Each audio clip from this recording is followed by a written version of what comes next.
श्रावस्ती नगरी में कृषा गौतमी नाम की एक कन्या रहती थी। गौतमी उसका असली नाम था। काम करते करते वह जल्दी थक जाती थी, इसीलिए लोग उसे कृषा गौतमी नाम से पुकारते थे।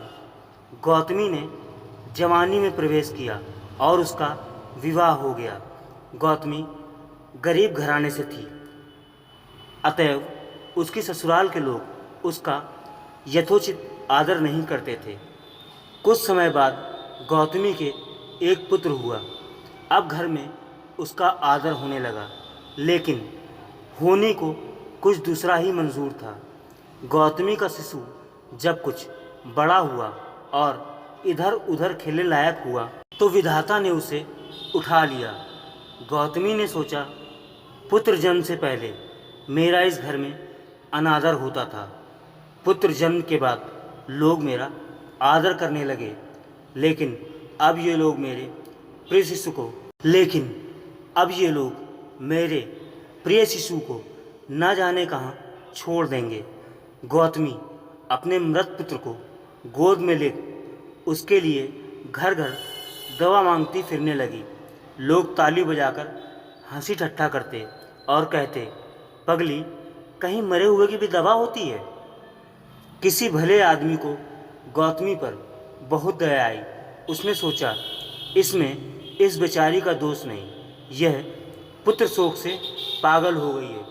इसकी दवा बुद्ध भगवान को छोड़कर और किसी के पास नहीं। उसने कहा, माँ, तुम बुद्ध भगवान के पास जाकर उनसे पूछो। गौतमी अपने शिशु को गोद में ले जहाँ बुद्ध पालथी मारे बैठे थे पहुँची और अभिवादन करके बोली, महाराज, मेरे पुत्र को दवा दीजिए। तथागत बुद्ध ने कहा, तूने अच्छा किया जो यहाँ चली आई। देख, तू इस नगर में से जिस घर में किसी की मौत ना हुई हो, सरसों के दाने मांग ला, फिर मैं तुझे दवा दूंगा। भगवान की बात सुनकर गौतमी बहुत प्रसन्न हुई और सरसों के दाने लेने के लिए चल दी।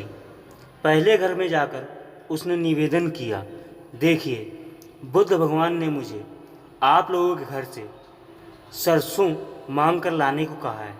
आप लोग सरसों देने की कृपा करें।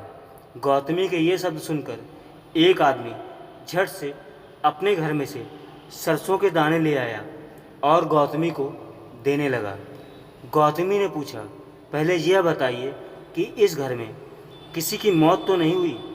यह सुनकर घर के लोग आश्चर्य से कहने लगे, गौतमी, यह तुम क्या कह रही हो? यहाँ कितने ही आदमी मर चुके हैं, इसका कोई हिसाब नहीं है। गौतमी, तो मैं आपके घर से सरसों नहीं लूँगी। गौतमी दूसरे घर गई। सब जगह उसे वही जवाब मिला। उसने समझा, शायद सारे नगर में यही बात हो। उसे एकदम ध्यान आया कि बुद्ध भगवान ने शायद जानबूझकर ही मुझे सरसों लाने के लिए भेजा है। वह शीघ्र ही अपने मृत पुत्र को नगर के बाहर शमशान में ले गई। उसे अपने हाथों में लेकर बोली, प्रिय पुत्र, मैंने समझा था शायद तुम ही अकेले मरने के लिए पैदा हुए हो, लेकिन अब मुझे मालूम हुआ कि मौत सबके लिए है। जो पैदा हुआ है उसे एक ना एक दिन अवश्य मरना है। इतना कहकर अपने पुत्र को शमशान में रख वहाँ से लौट आई। लौटकर गौतमी बुद्ध के पास गई। बुद्ध ने पूछा, गौतमी, सरसों के दाने मिल गए? गौतमी बोली, भगवान, सरसों नहीं चाहिए, उनका काम हो गया है।